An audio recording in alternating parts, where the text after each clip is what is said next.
Hello everyone and welcome back to my channel. Last class में हम लोग पढ़ रहे थे chapter 2 acids bases and salt, जो कि है क्लास 10th का चैप्टर नंबर 2। ठीक है। और इसका हम लोगों ने लास्ट टॉपिक जो पढ़ा था वो पढ़ा था ब्लीचिंग पाउडर। अब इसके बाद जो हम लोगों का आज का टॉपिक है वो है बेकिंग सोडा। ठीक है। तो बेकिंग सोडा को हम लोग स्टार्ट करते हैं। बेकिंग सोडा होता क्या है? तो जनरली बेकिंग सोडा जो है उसको किचन्स में, घर में जो किचन्स हम लोग हैं, हम लोग जो खाना पका रहे हैं, तो किचन में जनरली पकोड़ा वगैरह बनाने के लिए यूज़ किया जाता है। अगर हम लोग पकोड़ा बना रहे हैं और इसमें अगर हम लोग बेकिंग सोडा ऐड करते हैं तो हम लोग का जो पकोड़ा होता है वो क्या हो जाता है, ज़्यादा क्रिस्पी हो जाता है ना। अगर हम लोग उसको खाएंगे तो ज़्यादा क्रिस्पी नेचर उसका हम लोगों को मिलेगा। इसके अलावा और भी जो क्रिस्पी चीज़ें होती हैं उसको बनाने के लिए हम लोग बेकिंग सोडा का यूज़ करते हैं। और कभी कभी बेकिंग सोडा जो है उसको फास्टर कुकिंग के लिए भी यूज़ किया जाता है। फास्टर कुकिंग मतलब अगर हम लोग कोई चीज़ को बना रहे हैं और उसको अगर हम लोग जल्दी बनाना चाहते हैं तो उसमें हम लोग बेकिंग सोडा ऐड कर देते हैं। तो वो जो हम लोग प्रोडक्ट बना रहे हैं वो थोड़ा जल्दी बन जाता है, फास्टर कुकिंग हो जाती है। सेम चीज़ कुक कर रहे हैं बट थोड़ा हम लोगों को थोड़ा जल्दी मिल जाता है वो चीज़, है ना। अब इसके बाद अगर हम लोग बात करें बेकिंग सोडा के फॉर्मूला की, है ना, तो बेकिंग सोडा का फॉर्मूला क्या होता है? बेकिंग सोडा का फॉर्मूला होता है NaHCO3। ठीक है, इसका फॉर्मूला हम लोग लिख लेते हैं। इसका फॉर्मूला होता है NaHCO3, है ना। NaHCO3 मतलब अगर हम लोग को इसका साइंटिफिक नेम बताना हो तो वो क्या हो जाएगा? तो साइंटिफिक नेम और इसका जो फॉर्मूला, ये दोनों बहुत ही ज़्यादा सिमिलर है। अगर आपको साइंटिफिक नेम याद है तो आप उसका साइंटिफिक नेम से फॉर्मूला लिख सकते हो, और अगर आपको उसका फॉर्मूला याद है तो आप उसका साइंटिफिक नेम लिख सकते हो। जैसे मान लो मेरे को ये फॉर्मूला याद है, अब मुझे इसका साइंटिफिक नेम लिखना है तो वो क्या हो जाएगा? फर्स्ट है Na मतलब सोडियम, फिर H मतलब हाइड्रोजन, और CO3 मतलब कार्बोनेट। तो इसका नाम क्या हो जाएगा? Sodium hydrogen carbonate.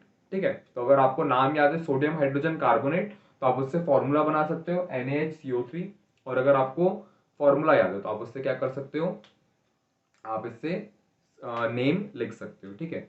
अब ये जो बेकिंग सोडा है, NaHCO3 है या फिर सोडियम हाइड्रोजन कार्बोनेट है, ये बनता कैसे है, इसका प्रिपरेशन कैसे होता है? तो इसका प्रिपरेशन होता है NaCl से। NaCl क्या है? अपने जब हम लोगों ने सॉल्ट शुरू किया था तो सॉल्ट के स्टार्टिंग में हम लोगों ने कॉमन सॉल्ट के बारे में थोड़ा सा इंट्रोडक्शन पढ़ा था, है ना। तो वही कॉमन सॉल्ट NaCl, इस NaCl से ही क्या बनता है? NaCl से ही हम लोगों का बेकिंग सोडा बनता है। तो वो जो एक रिएक्शन है वो रिएक्शन हम लोगों को देखना पड़ेगा। ठीक है। तो हम लोग इसकी रिएक्शन देखते हैं कि हम लोग NaCl से बेकिंग सोडा कैसे बनाते हैं। मेथड ऑफ प्रिपरेशन के लिए सबसे पहले हम लोगों को क्या करना है? NaCl लेना है। तो हम लोगों ने यहाँ पर लिया NaCl। इस NaCl की रिएक्शन हम लोगों को किसके साथ करवानी है? वाटर के साथ करवानी है। तो हम लोगों ने यहाँ पर ले लिया वाटर मतलब H2O। ठीक है। इसके बाद हम लोगों को क्या करना है? रिएक्शन में कार्बन डाइऑक्साइड भी लेना है। तो यहाँ पर हम लोगों ने लिया कार्बन डाइऑक्साइड जो कि हो गया मेरा CO2। इसके बाद हम लोगों को लेना है NH3। ठीक है। ये NH3 क्या है? तो NH3 मतलब अमोनिया। अमोनिया का फॉर्मूला होता है NH3। अब जब हम ये तीनों की रिएक्शन, ये चारों की रिएक्शन करवाएंगे तो होगा क्या, है ना। तो सबसे पहले तो मुझे क्या याद रखना है कि मैंने यहाँ पर एक सॉल्ट डाला हूँ जो कि क्या है? NaCl। तो होगा क्या? Na और Cl के बीच में जो बॉन्ड है ये बॉन्ड टूट जाएगा। ठीक है। जब कभी भी NaCl का बॉन्ड टूटता है तो हम लोग को दो चीजें मिलती हैं, दो आयंस मिलते हैं। क्या क्या चीजें मिलती हैं? हम लोग को मिलता है एक Na प्लस और एक मिलता है Cl माइनस। तो यहां से भी मुझे मिल जाएगा Na प्लस और Cl माइनस। ठीक है। हम लोगों को बनाना क्या है? हम लोग को ये चीज याद रखना है कि मुझे ये फॉर्मूला बनाना है। क्या बनाना है? NaHCO3 बनाना है। ठीक है। तो NaHCO3 बनाने के लिए हम लोगों को क्या चाहिए? हम लोगों को एक Na चाहिए। तो ये Na मिल गया, तो यहाँ पर आ गया मेरा Na। अब मुझे एक हाइड्रोजन भी चाहिए, तो हाइड्रोजन कहाँ से मिलेगा? तो हम लोगों के पास यहाँ पर क्या है? H2O है। H2O कैसे डिसोसिएट होता है? डिसोसिएट मतलब आयंस में टूट जाना, है ना। जैसे NaCl का डिसोसिएशन कैसे हुआ? Na प्लस और Cl माइनस, वैसे ही H2O का डिसोसिएशन कैसे होगा? H2 हम लोगों को दो पार्ट में मिलेगा, एक मिलेगा H प्लस और एक मिलेगा OH माइनस। ठीक है। ऐसे करके दो पार्ट्स में हमारा H2 डिवाइड हो गया। अब होगा क्या? ये जो H प्लस है, ये H प्लस यहां से निकलेगा और इस सोडियम के साथ रिएक्शन करेगा। ठीक है। तो हम लोगों को यहाँ पे क्या मिल जाएगा? NaH मिल जाएगा। इसके बाद क्या होगा? तो यहाँ पर है मेरे पास CO2, ठीक है। इस CO2 में एक ऑक्सीजन की और ज्यादा जरूरत है, ठीक है। तो यहाँ से ये जो OH है, ये दोनों का भी बॉन्ड टूटेगा और ये ऑक्सीजन जाकर इस CO2 के साथ रिएक्शन करेगा। यहाँ पर पहले मेरे पास कार्बन के साथ कितने ऑक्सीजन थे, 2 ऑक्सीजन थे। अब हुआ क्या, यहाँ से एक ऑक्सीजन और आ गया और वो इस कार्बन के साथ रिएक्शन कर लिया। तो पहले मेरे पास 2 ऑक्सीजन थे, अब कितने ऑक्सीजन हो गए, अब मेरे पास 3 ऑक्सीजन हो गए, ठीक है। तो ये क्या बन गया, CO3 बन गया। CO3 मतलब कार्बोनेट बन गया और ये कार्बोनेट क्या करेगा, ये जाकर इस सोडियम के साथ रिएक्शन करेगा। तो हम लोगों को क्या मिल जाएगा, हम लोगों को मिल जाएगा CO3, ठीक है। अब मेरे पास बच क्या गया है, तो यहाँ पर मेरे पास बच गया है एक हाइड्रोजन। यह हाइड्रोजन कौन सा हाइड्रोजन है, जो इस H2O से मिला था हम लोगों को। इसके बाद यहाँ पर मेरे पास बच रहा है NH3 और यहाँ पर बच रहा है मेरे पास Cl, ठीक है। तो होगा क्या, ये जब NH3 है, NH3 है क्या, अभी मैंने बताया NH3 क्या होता है, अमोनिया होता है। तो यहाँ पर जो नाइट्रोजन होता है, इस नाइट्रोजन की रिएक्टिविटी जो होती है, मतलब इस नाइट्रोजन का अगर हम लोग बात करें, इसका स्ट्रक्चर अगर हम लोग देखें तो इसका स्ट्रक्चर कैसा होता है, ये मेरा नाइट्रोजन है, ठीक है। ये नाइट्रोजन ने क्या करके रखा है, 3 हाइड्रोजन के साथ बॉन्ड बना कर रखा है। तो फर्स्ट हो गया ये वाला हाइड्रोजन, सेकंड हो गया ये वाला हाइड्रोजन और थर्ड हो गया ये वाला हाइड्रोजन, ठीक है। पर 3 बॉन्ड बनाने के बाद भी क्या होता है, 3 बॉन्ड बनाने के बाद भी नाइट्रोजन के पास बच जाते हैं लोन पेयर। लोन पेयर मतलब जिनके ऊपर होता है नेगेटिव चार्ज, ठीक है।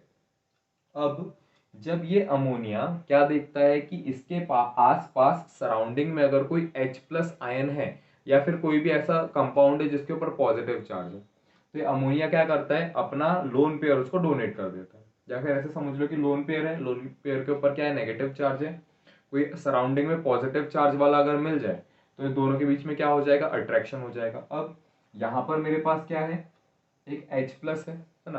पहले जब ये OH था तब इसके ऊपर नेगेटिव चार्ज था, पर जब ये OH के बीच में भी डिसोसिएशन हो गया तो ऑक्सीजन नेगेटिव चार्ज के साथ चला गया और हाइड्रोजन के ऊपर आ गया पॉजिटिव चार्ज, ठीक है। या तो ऐसे याद रख लो कि ये जो OH है, ये पूरा का पूरा OH इसका CO2 के साथ रिएक्शन कर रहा है और वो क्या बना रहा है, NaHCO3 बना रहा है और मेरे पास क्या आ जा रहा है, एक H+ आ जा रहा है। तो आप ऐसे भी याद रख सकते हो, ठीक है। बाकी हालांकि बात वही है कि यहाँ से एक ऑक्सीजन और एक हाइड्रोजन जाके किसके पास जा रहा है, इस सोडियम के पास जा रहा है, ठीक है। और एक हाइड्रोजन बच जा रहा है, तो वो जो हाइड्रोजन बचेगा उस हाइड्रोजन के ऊपर क्या चार्ज रहेगा, पॉजिटिव का चार्ज रहेगा। हाइड्रोजन के ऊपर है पॉजिटिव चार्ज, नाइट्रोजन के ऊपर है नेगेटिव चार्ज। क्यों है नेगेटिव चार्ज, लोन पेयर की वजह से। तो ये नाइट्रोजन क्या करता है, अपना लोन पेयर इस हाइड्रोजन को डोनेट कर देता है और यहाँ पर एक नया बॉन्ड हम लोगों को मिल जाता है जहां पर नाइट्रोजन के पास क्या है, 4 हाइड्रोजन कनेक्टेड है। पर जब कभी भी नाइट्रोजन अपने लोन पेयर डोनेट करता है तो उस कंडीशन पर नाइट्रोजन के ऊपर एक पॉजिटिव चार्ज आ जाता है। तो यहाँ पर नाइट्रोजन के ऊपर क्या आ गया, एक पॉजिटिव चार्ज आ गया। अब यहाँ पर मेरे पास है Cl-, है ना। ये सोडियम ने तो इतना सारा रिएक्शन करके क्या बना लिया, बेकिंग पाउडर बना लिया, बेकिंग सोडा बना लिया, पर मेरे पास यहाँ पे क्या बच गया, Cl- बच गया। ये Cl यानी कि क्लोरीन, इसके ऊपर है नेगेटिव चार्ज। तो ये नेगेटिव चार्ज क्या हो जाएगा, इस पॉजिटिव चार्ज की तरफ अट्रैक्ट हो जाएगा क्योंकि नाइट्रोजन के ऊपर आ गया अभी पॉजिटिव चार्ज। तो ये Cl- यहां से निकलकर इस नाइट्रोजन की तरफ अट्रैक्ट हो जाएगा और मुझे क्या मिल जाएगा, मुझे कंपाउंड मिल जाएगा NH4Cl, ठीक है। अब इस मॉलिक्यूल के ऊपर क्या था, नेगेटिव चार्ज था। इस क्लोरीन के ऊपर क्या था, सॉरी, इस मॉलिक्यूल के ऊपर था पॉजिटिव चार्ज, क्लोरीन के ऊपर था नेगेटिव चार्ज। दोनों के बीच में कॉम्बिन मतलब दोनों कंबाइन हो गए और दोनों ने एक दूसरे को क्या कर दिया, न्यूट्रल कर दिया। तो ये जो कंपाउंड मुझे मिलेगा, ये कंपाउंड कैसा रहेगा, न्यूट्रल रहेगा, ठीक है। तो यहाँ पर जब हम लोग इस पूरे की रिएक्शन करवाते हैं तो मुझे 2 कंपाउंड मिलते हैं। एक मुझे मिलता है बेकिंग सोडा और एक मुझे मिलता है NH4Cl। NH4Cl क्या है, अमोनियम क्लोराइड। तो हम लोगों को 2 प्रोडक्ट मिल रहे हैं और ऐसे करके हम लोग क्या कर सकते हैं, बेकिंग सोडा का प्रिपरेशन कर सकते हैं। अब अगर हम लोग क्या करते हैं, इस NaHCO3 मतलब सोडियम हाइड्रोजन कार्बोनेट, इसका अगर हम लोग पीएच चेक करते हैं, है ना। आप लोगों की एक एक्टिविटी भी थी इस चैप्टर के स्टार्टिंग में जहाँ पर हम लोग बहुत सारे कंपाउंड्स लेते हैं और उनका पीएच चेक करते हैं। तो सेम टू सेम वैसे अगर आप इस कंपाउंड का पीएच चेक करोगे तो आपको क्या पता चलेगा कि इसका जो पीएच होता है, इसका पीएच 7 से ज्यादा होता है, ठीक है। 7 से थोड़ा सा ज्यादा होता है और हम लोगों ने बेस वाले सेक्शन में क्या पढ़ा है कि ऐसा कोई भी कंपाउंड जिसका पीएच क्या होता है 7 से अगर ज्यादा होता है तो वो क्या होता है, बेसिक नेचर का होता है। इसका भी पीएच क्या होता है, 7 से ज्यादा होता है। तो इसका मतलब क्या हुआ कि ये भी क्या है, बेसिक नेचर का है ना। और कभी कभी आपको क्वेश्चन आता है, आपको 1 मार्क का क्वेश्चन आ सकता है, आपको एमसीक्यू में ये चीज पूछी जा सकती है कि ऐसा कौन सा सॉल्ट है जो बेसिक नेचर का होता है ना। तो ये कौन सा सॉल्ट है, ये एक ऐसा सॉल्ट है जो नॉन कोरोसिव बेसिक सॉल्ट है। ये कभी कभी एग्जाम में आता है, आपको ये चीज याद रखनी है कि ये जो बेकिंग, मेरे पास जो बेकिंग सोडा, ये क्या है, ये non corrosive basic salt, basic salt होता है। इस पर क्वेश्चन आता है, ठीक है। अब अगर हम लोग क्या करते हैं, हम लोग को ये जो बेकिंग सोडा मिला है, बेकिंग सोडा मतलब NaHCO3, ये जो मिला है सोडियम हाइड्रोजन कार्बोनेट, अगर हम लोग इसको वापस से क्या करते हैं, हीट करते हैं, तो हीट करने पर हम लोगों को क्या मिलेगा। तो जब हम लोग इसको वापस से हीट करते हैं तो हीट करने पर हम लोगों को वापस से कार्बन डाइऑक्साइड गैस रिलीज हो जाती है और वाटर मॉलिक्यूल्स मिलते हैं। इसीलिए आपने देखा होगा कि जो हम लोग ब्रेड वगैरह खाते हैं या फिर हम लोग जो केक वगैरह खाते हैं उनमें फ्लफी नेचर होता है ना। फ्लफी नेचर मतलब अगर आप उसको ऐसे करके करोगे तो स्पॉन्ज की तरह वो ऐसे ऐसे दब जाते हैं, है ना। तो ऐसा क्यों होता है, ऐसा इसलिए होता है क्योंकि जब हम लोगों ने उनको बेक करा, तो बेक करने के टाइम पर या फिर जब हम लोग उनको हीट दे रहे थे, तो हीट करने के टाइम पे हम लोगों ने क्या किया, हीट देने के टाइम पर क्या किया, हम लोगों ने उसमें क्या डाला था, बेकिंग सोडा डाला था। जब हम लोगों ने उसको हीट किया तो हीट करने पर उसने क्या रिलीज किया, हीट करने पर उसने कार्बन डाइऑक्साइड गैस को रिलीज किया। अब जो अपर लेयर है, जैसे मान लो हम लोग एक कुछ प्रोडक्ट बना रहे हैं खाने के लिए, उसमें हम लोगों ने क्या किया है, उसमें हम लोगों ने बेकिंग सोडा डाला है और हम लोगों ने इसको रख दिया अवन के अंदर। जब हम लोगों ने इसको रखा अवन के अंदर, तो जब इसको हीट मिलेगी तो इसके अंदर क्या होगा, बेकिंग सोडा क्या रिलीज करेगा, कार्बन डाइऑक्साइड गैस को रिलीज करेगा। तो जो ऊपर की लेयर होती है, ऊपर की लेयर कार्बन डाइऑक्साइड गैस की वजह से क्या हो जाती है, ऊपर उठ जाती है और जो स्ट्रक्चर होता है वो कैसा मिलता है हम लोग को, फ्लफी नेचर का मिलता है ना। तो इसको हीट करने पर ये कार्बन डाइऑक्साइड गैस और वाटर मॉलिक्यूल्स रिलीज करता है। तो उसकी भी रिएक्शन हम लोग देख लेते हैं। वहां पे हम लोगों को क्या करना पड़ेगा, हम लोगों को वापस से लेना पड़ेगा हम लोगों का sodium hydrogen carbonate. Sodium hydrogen carbonate मतलब मेरा वापस से क्या आ जाएगा, NaHCO3। हम लोग क्या कर रहे हैं, हम लोग इसको हीट दे रहे हैं। तो हीट देने पर अपन को सबसे पहले क्या याद रखना है कि क्या रिलीज करता है, वाटर के मॉलिक्यूल्स रिलीज करता है और कार्बन डाइऑक्साइड गैस को रिलीज करता है। तो हम लोगों ने यहाँ पे क्या किया, यहाँ पर हम लोगों ने, अच्छा हम लोग इसको क्या करेंगे, इसको हम लोग 2 मोल्स में लेंगे। तो जब हम लोग इसको 2 मोल्स में लेंगे तो होगा क्या, ये पूरा जो कंपाउंड है ये 2 मोल्स में डिवाइड हो जाएगा, मतलब इसमें टोटल 2 2 मोल्स आ जाएंगे। अब क्या होगा, अब यहाँ से मुझे वाटर के मॉलिक्यूल्स को रिलीज करना है ना। वाटर के मॉलिक्यूल्स को रिलीज करना है मतलब वाटर के मॉलिक्यूल कैसे बनेंगे, H2O बनेंगे। तो यहाँ पर आ गया H2O। अब यहाँ पर H2O बन रहा है तो वो H2O कैसे बन रहा होगा, देखो यहाँ पर मेरे पास एक हाइड्रोजन है। अब ये पूरे कंपाउंड के आगे मैंने क्या लिख दिया, यहाँ पे 2 लिख दिया, मतलब इसके अंदर सारी चीजें 2 हो गई हैं। सोडियम भी डबल हो गया है, हाइड्रोजन भी 2 हो गया है, कार्बन भी 2 हो गया है और ऑक्सीजन कितना हो गया, 2 3 जा 6 हो गया, ठीक है। यहां से मैंने हाइड्रोजन को लिया, तो हाइड्रोजन कितने हैं मेरे पास, 2 हैं। तो देखो यहाँ पे 2 हाइड्रोजन आ गए। अब मुझको एक ऑक्सीजन भी चाहिए, तो यहाँ पर मेरे पास कितने ऑक्सीजन है, 3 और ये 2, मतलब 6 ऑक्सीजन है। तो 6 में से हम लोगों ने एक ऑक्सीजन ले लिया, तो कितने बचे, 6 में से एक ऑक्सीजन चला गया तो 5 ऑक्सीजन। अभी मेरे पास यहाँ पर 5 ऑक्सीजन बाकी हैं, ठीक है। अब आपने H2O अलग कर दिया, अब यहाँ पर और क्या रिलीज करना है अपन को, अब हम लोगों को कार्बन डाइऑक्साइड भी रिलीज करना है। कार्बन डाइऑक्साइड का फॉर्मूला क्या होता है, CO2। तो अपन ने यहाँ पे बना दिया CO2। सी मतलब एक ही कार्बन चाहिए मुझे, तो यहाँ पर देखो मेरे पास कितने कार्बन है, मेरे पास 2 कार्बन थे। एक कार्बन चला गया कार्बन डाइऑक्साइड बनाने के लिए, एक कार्बन अभी भी यहाँ पे है, बाकी है, ठीक है। दूसरा, ऑक्सीजन यहाँ पे कितने थे, 5 बचे थे। मुझे 2 ऑक्सीजन और चाहिए थे कार्बन डाइऑक्साइड बनाने के लिए, तो 2 ऑक्सीजन और चले गए, तो 5 में से 2 चले गए तो कितने बचे, 3 ऑक्सीजन अभी भी बाकी है यहाँ पर, ठीक है। अब जब ये दोनों चले जाएंगे, ये दोनों रिलीज हो जाएंगे, तो मेरे पास यहाँ पे क्या क्या बचेगा, यहाँ पर मेरे पास सोडियम बचा हुआ है 2, तो यहाँ पर आप लिख दो सोडियम 2, ठीक है। हाइड्रोजन 2 थे, 2 हाइड्रोजन चले गए, देखो ये 2 हाइड्रोजन चले गए, तो हाइड्रोजन अपन को अब लिखना नहीं है। कार्बन 2 था मेरे पास, 2 कार्बन थे, एक कार्बन गया है, एक कार्बन अभी भी बाकी है, तो यहाँ पर आ गया एक और कार्बन, ठीक है। यहाँ पर टोटल कितने ऑक्सीजन थे, 6 ऑक्सीजन थे, पर अभी कितने बचे हैं, अभी 3 बचे हैं, तो अपन यहाँ पे लिख दिया CO3। और अगर आप इसको देखोगे तो ये क्या है, ये सोडियम कार्बोनेट है, ठीक है। तो हम लोगों को क्या मिलता है, जब कभी भी हम लोग हमारे बेकिंग सोडा को हीट करते हैं, तो बेकिंग सोडा को हीट करने पर हम लोगों को 3 चीजें मिलती है। क्या क्या चीजें मिलती हैं, वाटर मॉलिक्यूल्स और कार्बन डाइऑक्साइड गैस रिलीज हो जाती है, इसके साथ हम लोगों को एक Na2CO3 यानी कि सोडियम कार्बोनेट भी मिलता है, ठीक है। अब हम लोग आ जाते हैं बेकिंग सोडा के यूजेस में, कि इसके क्या क्या यूजेस हैं या फिर ये कहाँ कहाँ पे यूज होता है। तो सबसे पहले बेकिंग सोडा का जो यूज है वो है बेकिंग पाउडर बनाने के लिए, है ना। बेकिंग पाउडर जो जनरली हम लोग खाने में डालते हैं, है ना। खाने में मतलब जो भी एडिएबल चीजें होती हैं, जैसे कि केक हो गया, ब्रेड हो गया, है ना, या पकौड़ा वगैरह हो गया, ये सबको बनाने के लिए जो पाउडर हम लोग डालते हैं वो बेकिंग पाउडर होता है। तो बेकिंग पाउडर बनाने के लिए भी बेकिंग सोडा को हम लोग यूज करते हैं। इसके अलावा जो एडिएबल एसिड्स होते हैं, एडिएबल एसिड्स मतलब जैसे कि अगर हम लोग बात करें टार्टरिक एसिड की, है ना, तो टार्टरिक एसिड बनाने के लिए भी, टार्टरिक एसिड जनरली हम लोग को कहाँ पे मिलता है, तो ये हम लोगों को इमली में मिलता है ना। इमली में हम लोगों को टार्टरिक एसिड मिलता है। तो टार्टरिक एसिड अगर हम लोगों को नेचुरली नहीं नहीं चाहिए, अगर हम लोग को आर्टिफिशियली बनाना है, तो टार्टरिक एसिड बनाने के लिए भी हम लोग क्या कर सकते हैं, हम लोग बेकिंग सोडा को यूज कर सकते हैं, ठीक है।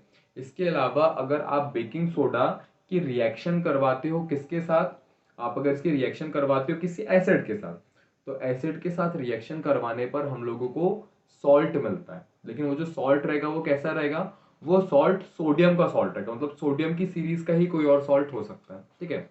अब वो सोडियम का सॉल्ट कैसे बनाते हैं तो वो भी हम लोग चेक कर लेते हैं। हम लोग के पास, हम लोगों को सबसे पहले क्या करना पड़ेगा, सबसे पहले हम लोगों को लेना पड़ेगा हम लोगों का बेकिंग सोडा, जो कि होता है NaHCO3। हम लोगों ने इसकी रिएक्शन करवाया किसके साथ, मान लो एक एसिड के साथ करवाया, मैंने यहाँ पे करवा दिया HCl के साथ, ठीक है। तो होगा क्या, इन दोनों के बीच में रिएक्शन होगी। रिएक्शन कैसे होगी, यहाँ पर मेरे पास Na मतलब सोडियम, सबसे पहले इसका बॉन्ड टूटेगा, ठीक है। और यहाँ पर इसका बॉन्ड टूटेगा। सोडियम एक मेटल है, इसके ऊपर क्या आएगा, पॉजिटिव चार्ज आएगा, तो यहाँ पर आ गया पॉजिटिव चार्ज। यहाँ पर डिसोसिएशन कैसे होगा, इसके ऊपर आएगा पॉजिटिव चार्ज, इसके ऊपर आएगा नेगेटिव चार्ज, ठीक है। तो सोडियम यहाँ से निकलेगा, इस क्लोरीन के साथ रिएक्शन करेगा, पॉजिटिव नेगेटिव को अट्रैक्ट करेगा, और ये क्या बनाएगा, NaCl बनाएगा। तो हम लोग को देखो एक सॉल्ट मिल गया, पर ये सॉल्ट कौन सा है, सोडियम का सॉल्ट है ना। तो हम लोग को सोडियम का एक सॉल्ट मिल गया। इसके अलावा क्या होगा, तो यहाँ से देखो मेरे पास क्या मिल रहा है, एक H+ मिल रहा है, यहाँ पर मेरे पास एक हाइड्रोजन और यहाँ से एक ऑक्सीजन। तो ये हाइड्रोजन क्या करेगा, यहाँ से एक ऑक्सीजन को लेगा और यहाँ से ये वाले हाइड्रोजन को लेगा, और ये लोग मिलके क्या बनाएंगे, ये लोग मिलके बनाएंगे H2O, मतलब वाटर का मॉलिक्यूल। अब यहाँ पर मेरे पास क्या बचा, कार्बन के पास पहले 3 ऑक्सीजन थे, पर एक ऑक्सीजन तो चला गया। एक ऑक्सीजन चला गया तो कितने ऑक्सीजन बचे, अब 2 ऑक्सीजन बचे। तो ये लोग मिलके क्या बनाएंगे, ये लोग मिलकर बनाएंगे CO2। CO2 मतलब कार्बन डाइऑक्साइड गैस। तो जब कभी भी आप अपने बेकिंग सोडा को एक एसिड के प्रेजेंस में हीट करते हो या उसके साथ एसिड के साथ रिएक्शन करवाते हो, तब भी आपको 3 चीजें मिलती हैं। आपको एक सॉल्ट मिलेगा, पर वो सॉल्ट कैसा रहेगा, सोडियम का सॉल्ट रहेगा। क्यों, क्योंकि यहाँ पर मेरे पास सोडियम है, तो यहाँ पर भी सोडियम का सॉल्ट मिलना चाहिए। इसके अलावा वाटर के मॉलिक्यूल्स मिलते हैं और कार्बन डाइऑक्साइड गैस मिलती है। तो अब अगर हम लोग इसके नेक्स्ट यूज की बात करें, तो जो बेकिंग सोडा होता है ना, ये हम लोग का जो बेकिंग सोडा है, इस बेकिंग सोडा को हम लोग अभी ये तो डिस्कस कर लिया हम लोगों ने कि बहुत सारी चीज़ों में यूज़ किया जाता है, केक बनाने में, ब्रेड बनाने में, ये सारी चीज़ अपन ने डिस्कस कर लिया। इसके अलावा बेकिंग सोडा को एंटा एसिड बनाने के लिए भी यूज़ किया जाता है। एंटा एसिड क्या होते हैं, तो अपन ने चैप्टर के स्टार्टिंग में पढ़ा था कि किसी को भी एसिडिटी हो जा रही तो हम लोगों को उसको क्या करना चाहिए, एंटा एसिड देना चाहिए, है ना। तो वही एंटा एसिड जिसको अपन कॉमन भाषा में अगर एसिडिटी बोल रहे हैं, तो मैं हम लोग उसी एसिडिटी की बात कर रहे हैं, है ना। मतलब एसिडिटी हो जाती है तो अपन क्या करते हैं, हम लोग इनो खाते हैं। तो एसिडिटी होने पर हम लोग जो इनो खा रहे हैं, वही इनो क्या है, एंटा एसिड है, ठीक है। एसिडिटी को हटाने के लिए, एसिडिटी को रिमूव करने के लिए हम लोग क्या कर रहे हैं, एंटा एसिड खा रहे हैं। तो एंटा एसिड या कॉमन भाषा में बोले तो इनो, इनो बनाने के लिए अपन को किसकी जरूरत होती है, अपन लोगों को बेकिंग सोडा की जरूरत होती है, ठीक है। अब इसके अलावा और कहाँ पर इसकी यूजेस हैं, तो इसके अलावा अच्छा यही क्यों यूज होता है, क्योंकि अपन ने अभी क्या पढ़ा कि हम लोगों का ये जो बेकिंग सोडा होता है ये क्या होता है, नॉन कोरोसिव बेसिक होता है, बेसिक नेचर का होता है। तो क्योंकि ये बेसिक नेचर का है और अगर हम लोग इसको एसिडिटी के टाइम पर खाएंगे तो क्या होगा, हमारे स्टमक में जो एसिड का लेवल बहुत ज़्यादा है तो वो क्या हो जाएगा, इस बेस के प्रेजेंस में होने के वजह से क्या हो जाएगा, न्यूट्रलाइज हो जाएगा। इसके अलावा हम लोग इसको और कहाँ पे यूज़ करते हैं, तो इसके अलावा बेकिंग सोडा को हम लोग फायर एक्सटिंग्विशर्स में भी यूज़ करते हैं, है ना। फायर एक्सटिंग्विशर्स क्या है, तो जनरली आपने देखा होगा जब आग लग जाती है तो आग को बुझाने के लिए हम लोगों को के पास एक रेड कलर का बॉक्स होता है जो ऐसे दीवार पर लगा हुआ रहता है, सिलेंडर होता है जैसे दीवार पर लगा हुआ रहता है। वो उस सिलेंडर से हम लोग क्या करते हैं, आग को बुझाते हैं, है ना। तो वो जो सिलेंडर होता है उसको हम लोग फायर एक्सटिंग्विशर बोलते हैं। तो फायर एक्सटिंग्विशर्स, कुछ ऐसे फायर एक्सटिंग्विशर्स होते हैं क्योंकि जो आग रहती है वो भी अलग अलग टाइप की रहती है ना। कुछ ऐसी रहती है जो पेट्रोल की वजह से लग रही है, कुछ ऐसी होती है जो इलेक्ट्रिसिटी की वजह से लग रही है, तो ऐसे अलग अलग तरीके की आग होती है। तो ऐसे अलग अलग टाइप के फायर को बुझाने के लिए हम लोग अलग अलग टाइप के फायर एक्सटिंग्विशर्स बनाते हैं। तो उसी में से एक टाइप का फायर एक्सटिंग्विशर बनाने के लिए हम लोगों को बेकिंग सोडा की भी ज़रूरत पड़ती है, ठीक है।